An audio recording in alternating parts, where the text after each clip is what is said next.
अरे ये पूनम कब की मंदिर गई हुई है, अभी तक लौटी ही नहीं। पता नहीं ये मंदिर जाकर पूजा पाठ से जैसे इसकी झोली में बच्चा आ जाएगा। माँ पूनम मुझे बताकर गई थी, वो आजकल गणेश चतुर्थी उत्सव मंदिर में मनाया जा रहा है, तो वहाँ पर रोजाना कथा कीर्तन होता है, शायद वही सुनने बैठ गई होगी।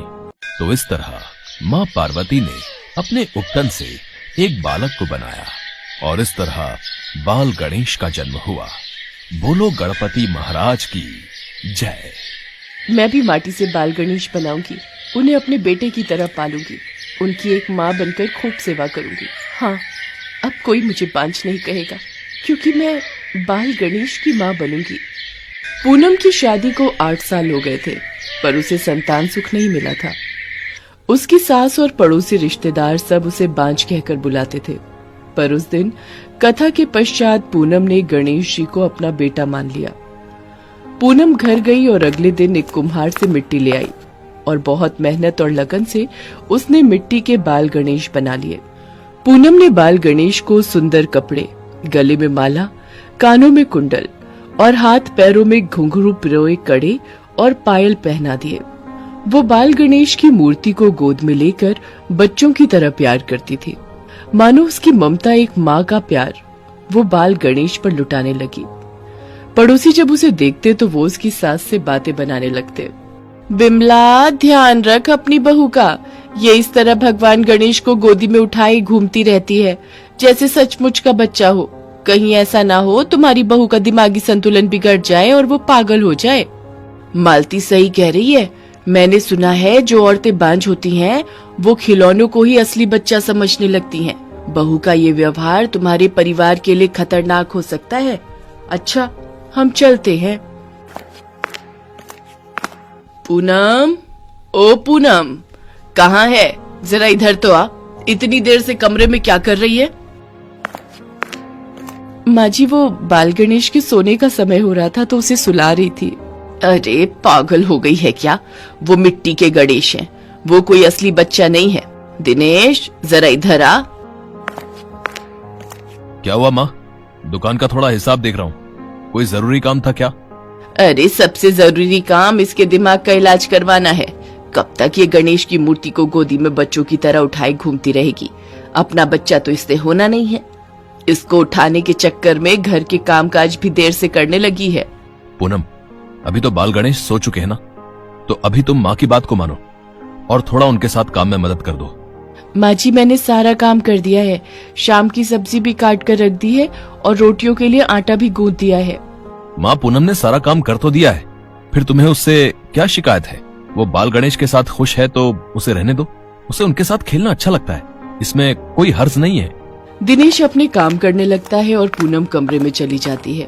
पर विमला के दिमाग में कुछ और ही चल रहा था। अगर मुझे पूनम के सिर से बाल गणेश को बच्चा मानने का भूत उतारना है तो मुझे कोई ठोस कदम उठाना होगा। एक रात पूनम बाल गणेश को झूले में सुला रही थी। अचानक झूला करते करते पूनम की आंख लग गई और विमला उसके कमरे में पहुंची। वो बाल गणेश को झूले से उठाने लगी, पर बाल गणेश को विमला उठा ही नहीं पा रही थी। अरे ये क्या हो रहा है? मैं बाल गणेश को उठा क्यों नहीं पा रही हूँ? मिट्टी की मूर्ति का इतना वजन कि मुझसे उठाई नहीं उठ रही। अरे लगता है पूनम जाग गई। मुझे तो इस पर कोई भूत प्रेत का साया दिखाई पड़ता है। ये पूनम तो सचमुच पागल हो गई है। शायद ये कोई प्रभु की लीला ही थी कि बिमला झूले में से मूर्ति को हिला तक नहीं पाई। अगले दिन पूनम बाल गणेश को गोदी में लेकर दरवाजे पर खड़ी लोरी गा रही थी। सो जा बाल गणेश, निंदिया तुझे सुलाए। सो जा बाल गणेश, मीठी मीठी लोरी तेरी माँ तेरे लिए गाए। अरे तू बाहर खड़ी होकर क्यों हमारी समाज में खिल्ली उड़ाने पर तुली हुई है? बहुत हो गया तेरा नाटक। मोहल्ले वाले भी हमें अब पागल समझने लगे हैं। ला ये मूर्ति मुझे दे, मैं इसे जमुना जी में प्रवाह आती हूँ, कुछ पुण्य मुझे भी मिल जाएगा। नहीं, मैं अपने बेटे को किसी को भी नहीं दूंगी। बाल गणेश मेरा बेटा है, ये मेरे साथ ही रहेगा। पूनम, मेरी बात को समझ, ये तेरा बेटा नहीं है। इतनी देर में दिनेश भी आ जाता है। ला दे ये मूर्ति मुझे दे। नहीं माँ जी, मैं अपने बेटे को किसी को नहीं दूंगी। माँ जी मेरे गणेश को मत छीनो। माँ ये क्या कर रही हो? पूनम का हाल तो देखो, वो कितना रो रही है। अरे एक बार ही रोएगी ना, कम से कम पागल तो नहीं बनेगी। जैसे ही बिमला पूनम के हाथ से भगवान गणेश की मूर्ति छीनती है, मूर्ति हवा में उड़ जाती है और उस मूर्ति में से भगवान गणेश प्रकट होते हैं। बिमला घबरा जाती है। पूनम और दिनेश भी अपने सामने गणेश जी को देखकर हैरान रह जाते हैं। क्या हुआ बिमला? मुझे समक्ष देखकर तुम घबरा क्यों गई? तुम एक माँ से उसके पुत्र को छीनना चाहती थी। पूनम ने मुझे अपने पुत्र की तरह समझा, मुझे माँ का प्यार दिया, पर तुम एक माँ होकर उस प्यार को नहीं समझ पाई। मुझे क्षमा कर दीजिए प्रभु, मैं आपकी शक्ति को पहचान नहीं पाई। पूनम, मैं तुम्हारी भक्ति भावना से प्रसन्न हूँ। अब तुम्हें कोई बांझ नहीं कहेगा। तुम्हारे गर्भ से 9 माह के पश्चात एक बहुत ही सुंदर और होनहार बालक का जन्म होगा। हे गणेशा, आपकी जय हो। आपने मेरी झोली खुशियों से भर दी। भगवान गणेश पूनम को पुत्रवती होने का आशीर्वाद देकर अंतर्धान हो गए और 9 माह के पश्चात पूनम ने एक बहुत ही सुंदर बेटे को जन्म दिया। पूनम ने अपने बेटे का नाम शुभम रखा, क्योंकि भगवान गणेश के आशीर्वाद से पूनम के जीवन में ये शुभ घड़ी आई थी और भगवान गणेश को शुभम नाम से भी जाना जाता है। उर्वशी की कहानी शुरू होती है जब वो सिर्फ 17 साल की थी और इंटर पास करने के बाद कॉलेज जाने के सपनों में खोई थी। 2 बड़े भाइयों के बाद वो घर में सबसे छोटी थी। दोनों बड़े भाइयों की शादी हो चुकी थी और शादी के बाद से ही दोनों ने अपनी गृहस्थी अलग बसा ली थी। उर्वशी की माँ का देहांत बहुत पहले ही हो गया था। उसके पिता रिटायर्ड सरकारी अफसर थे। अब उन्हें उर्वशी की शादी की चिंता सता रही थी। एक दिन उर्वशी अपने पिता से, पिताजी देखिए ना, ये 2 कॉलेज हैं जहाँ इकोनॉमिक्स के अच्छे टीचर्स हैं। फीस भी पता कर ली है मैंने। आप देखिए इन दोनों में से कौन सा कॉलेज सही रहेगा। अब ये सब छोड़ो बेटा, मेरे पास बैठो, कुछ बात करनी है। जी बताइए। बेटी, वो मेरे दोस्त है ना राजपाल जी, उन्होंने एक बड़ा ही अच्छा रिश्ता बताया है तुम्हारे लिए। लड़का अच्छा कमाता है, बड़ा कारोबार है। तुम्हें उन्होंने राजपाल जी के यहाँ ही देखा था, उनकी बेटी की शादी में। बहुत अच्छा रिश्ता है बेटा। शादी अभी से? लेकिन पिताजी मुझे तो कॉलेज। बेटा वो अच्छे लोग हैं, ऐसा रिश्ता बार बार नहीं मिलता। मैं भी अब बूढ़ा हो गया हूँ और तुम्हारे भाइयों को तो तुम जानती ही हो, उन्हें कोई मतलब नहीं, न तुमसे न मुझसे। मैं चाहता हूँ अपने जीते जी तुम्हारा घर भी बसा दूं तो सुकून से इस दुनिया से जा सकूंगा। उर्वशी पढ़ लिख कर अपने सपने पूरे करना चाहती थी, लेकिन ऐसा कुछ नहीं हो पाया। वो चाहकर भी अपनी शादी को रोक नहीं पाई। कुछ ही महीनों बाद उर्वशी की शादी रमेश से हो गई। रमेश उर्वशी की उम्मीद से बिल्कुल अलग था। उसके परिवार ने उसके बारे में सब कुछ झूठ कहा था। रमेश के पिता का कपड़े का कारोबार था, लेकिन रमेश ने कभी कारोबार में अपने पिता का हाथ नहीं बटाया।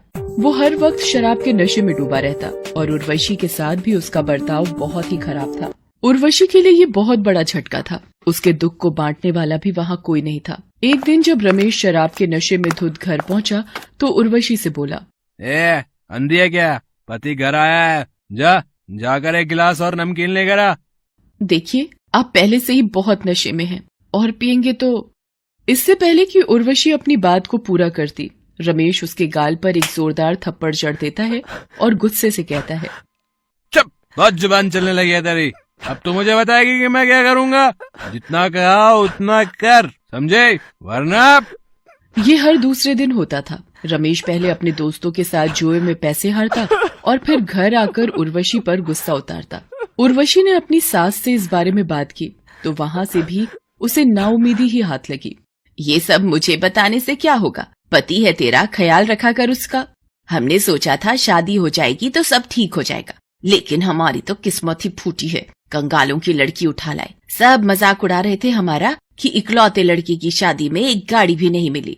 उर्वशी बहुत उदास रहने लगी। एक तरफ रमेश का बुरा बर्ताव, दूसरी तरफ सास से दहेज न मिलने के ताने। लेकिन फिर भी उसने इस बारे में कभी अपने पिता से शिकायत नहीं की।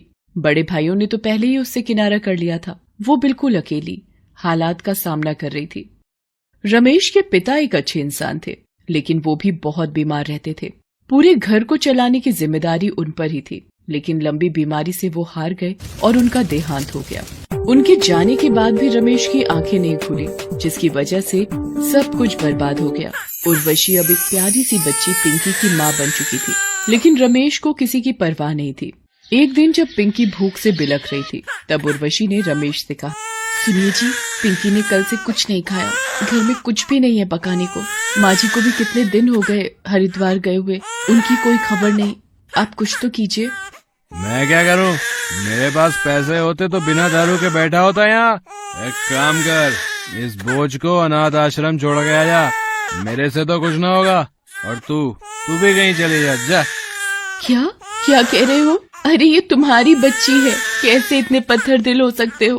अपनी बच्ची को अनाथ आश्रम में छोड़ने को कह रहे हो? तुम्हें कुछ नहीं करना है तो मत करो, पर मैं तुम्हारी तरह नहीं हूँ। बस अब बहुत हो गया, मैं जा रही हूँ अपनी पिंकी को लेकर। इतना कहकर उर्वशी पिंकी के साथ घर से निकल जाती है। रमेश उसे एक बार रोकता तक नहीं। वो इतने सालों से खुद के साथ नाइंसाफी बर्दाश्त करती रही, लेकिन अपनी बच्ची के खातिर उसमें हिम्मत आ गई थी। उसके पिता भी अब इस दुनिया में नहीं थे। अब उर्वशी के पास कोई ठिकाना नहीं था। वो कई दिनों तक एक मंदिर में रही, फिर उसे एक फैक्ट्री में मजदूर का काम मिल गया। अब वो पिंकी के साथ एक झुग्गी में रहने लगी। वो पूरा दिन मेहनत करती और तब कहीं जाकर अपना और पिंकी का पेट भर पाती थी। उसकी हालत देखकर फैक्ट्री के मैनेजर को उस पर दया आ गई। उसने एक दिन उसे बुलाया और कहा, उर्वशी, तुमने बताया था कि तुम 12वीं तक पढ़ी हो, है ना? जी सर, मैं तो उससे आगे नहीं बढ़ पाई, लेकिन मेरा सपना है कि अपनी पिंकी को खूब पढ़ाऊं ताकि उसे किसी का मोहताज न होना पड़े। मैं समझता हूँ, देखो, इस मजदूरी के काम से तो तुम अपनी बच्ची को कभी स्कूल नहीं भेज पाओगी। मेरी पत्नी सारिका एक समाज सेवी संस्था चलाती है, जो ऐसे लोगों की मदद करती है जो हुनरमंद तो हैं, लेकिन गरीबी से लड़ रहे हैं। मुझे लगता है कि वहाँ तुम्हें जरूर कोई मदद मिल सकती है। ये लो, ये पता है वहाँ का। जी सर, मैं जरूर मिलूंगी मैडम से। आपका बहुत बहुत शुक्रिया सर। उर्वशी अगले ही दिन सारिका से मिलती है। सारिका बहुत ही भली इंसान थी। उसने उर्वशी को गरीब बच्चों को पढ़ाने के लिए नौकरी पर रख लिया। साथ ही उसे संस्था का सारा हिसाब किताब संभालने का काम भी सौंप दिया। इसके बदले उर्वशी को अब अच्छी तनख्वाह मिलने लगी, जिसकी मदद से वो पिंकी को स्कूल भेज पाई। पिंकी भी उर्वशी की तरह बहुत ही मेहनती थी। वो पढ़ने में बहुत अच्छी थी। ऐसे ही वक्त गुजरता गया। पिंकी 12वीं क्लास में बहुत ही अच्छे नंबरों से पास हुई और अब उर्वशी को पिंकी का बेहतर भविष्य बनाना था। एक दिन उसे परेशान देखकर सारिका ने उससे पूछा, क्या हुआ उर्वशी, कोई परेशानी है क्या? जी मैडम, बस यही सोच रही हूँ कि अब आगे क्या और कैसे होगा। मेरी पिंकी ने बहुत मेहनत से पढ़ाई की है। मैं जानती हूँ कि वो मेडिकल की पढ़ाई करना चाहती है, पर मुझसे कहती नहीं, खर्चे से डरती है। मुझे कुछ तो करना होगा मैडम। जैसे मेरे सपने टूटे, मैं अपनी पिंकी के नहीं टूटने दूंगी। सच उर्वशी, तुम एक मिसाल हो। इतनी मुश्किलें झेलने के बाद भी तुम्हारा हौसला तारीफ के काबिल है। तुम फिक्र मत करो, पिंकी का डॉक्टर बनने का सपना जरूर पूरा होगा। पर कैसे मैडम? देखो, पिंकी की मेहनत और हमारी कोशिशें बहुत कुछ कर सकती हैं। हमें पिंकी को स्कॉलरशिप दिलवानी होगी और उससे भी पहले पिंकी को मेडिकल का एंट्रेंस एग्जाम क्लियर करना होगा। मैं उसके बारे में सब पता करती हूँ। तुम पिंकी से कहो कि वो जी जान से एंट्रेंस एग्जाम की तैयारी करे। जी जी मैडम, बहुत बहुत शुक्रिया मैडम। उर्वशी पिंकी को सारी बात बताती है। पिंकी पूरी मेहनत से तैयारी में जुट जाती है और मेडिकल का एंट्रेंस एग्जाम बहुत अच्छी रैंक के साथ पास करती है। लेकिन सारिका और उर्वशी बहुत कोशिशों के बाद भी उसे स्कॉलरशिप नहीं दिलवा पाते। अब तो उर्वशी बहुत परेशान रहने लगी। उसे किसी भी हाल में पिंकी का एडमिशन मेडिकल कॉलेज में करवाना था, जिसकी फीस भरने के लिए उसे काफी सारे पैसों की जरूरत थी। पैसे तो उसके पास नहीं थे, लेकिन उसका इरादा पक्का था। एक दिन उसे कहीं से पता चला कि शहर के एक अमीर बिजनेसमैन विवेक रॉय को अपने इकलौते बेटे के लिए किडनी की जरूरत है। लाख कोशिशों के बाद भी उसे कोई डोनर नहीं मिल रहा था। उर्वशी बिना देर किए उस अस्पताल में पहुंची जहां विवेक रॉय का बेटा भर्ती था। उसने जाकर डॉक्टर से बात की और किस्मत से उसकी किडनी मैच भी हो गई। ये जानकर विवेक रॉय उर्वशी के सामने हाथ जोड़कर बोला, मैडम, इतनी नाउम्मीदी के बीच आप मेरे लिए इकलौती उम्मीद बनकर आई हैं। आप ही हैं जो मेरे बेटे की जान बचा सकती हैं। आप इसके बदले जो चाहें मुझसे मांग लीजिए। मैं अपना सब कुछ आपको देने के लिए तैयार हूँ मैडम। देखिए, मुझे तो आपकी मदद करनी ही है। बस अफसोस ये है कि इस मदद के बदले मुझे भी आपसे मदद मांगनी पड़ रही है, जो कि मुझे बिल्कुल अच्छा नहीं लग रहा। आप बिल्कुल संकोच मत कीजिए, बताइए मैं क्या मदद कर सकता हूँ आपकी। मेरी बेटी पिंकी ने मेडिकल के एंट्रेंस एग्जाम में बहुत अच्छी रैंक हासिल की है, पर मेरे पास इतने पैसे नहीं है कि मैं उसका एडमिशन मेडिकल कॉलेज में करवा सकूं। आप अगर उसे स्कॉलरशिप दे दें तो बड़ी मेहरबानी होगी। उर्वशी की बात सुनकर वहां मौजूद हर कोई हैरान रह जाता है। अपनी किडनी के बदले उर्वशी को अपने लिए कुछ नहीं चाहिए था, उसे बस अपनी बेटी पिंकी का सपना पूरा करना था। विवेक पिंकी की पूरी पढ़ाई की जिम्मेदारी लेता है और उर्वशी भी अपनी किडनी देकर उसके बेटे की जान बचा लेती है। पिंकी को जैसे ही इस बारे में पता चलता है उसे बहुत अफसोस होता है। वो रोते हुए अपनी माँ से कहती है, माँ, आपने जीवन भर कम बलिदान दिए हैं क्या, जो अब आपने ये भी कर दिया? अपनी सेहत के बारे में आपने एक बार भी नहीं सोचा? नहीं बेटा, मैंने कुछ नहीं किया, ये तो तेरी मेहनत और भगवान का आशीर्वाद है जो सब कुछ हो गया। और वैसे भी उस बच्चे की जान बचाकर मुझे बहुत अच्छा लग रहा है बेटा। और अब तो तू डॉक्टर बन जाएगी बहुत जल्दी, फिर मुझे क्या दिक्कत होगी भला? पिंकी रोते हुए उर्वशी के गले लग जाती है। वो मेडिकल की पढ़ाई पूरी मेहनत से करती है। उर्वशी अब बहुत खुश थी, उसे अब सुकून था। आखिर उसे उसके जीवन के संघर्ष का फल जो मिल गया था। Best buddies. Hello friends. Thanks for watching this video. अगर आपको ये वीडियो पसंद आया है तो प्लीज लाइक, सब्सक्राइब, कमेंट्स करें इस वीडियो पर और हाँ, शेयर करना भी ना भूलें। और भी मजेदार वीडियो देखने के लिए नीचे दिए गए बेल आइकॉन को दबाएं। देखते रहिए बेस्ट बडीज।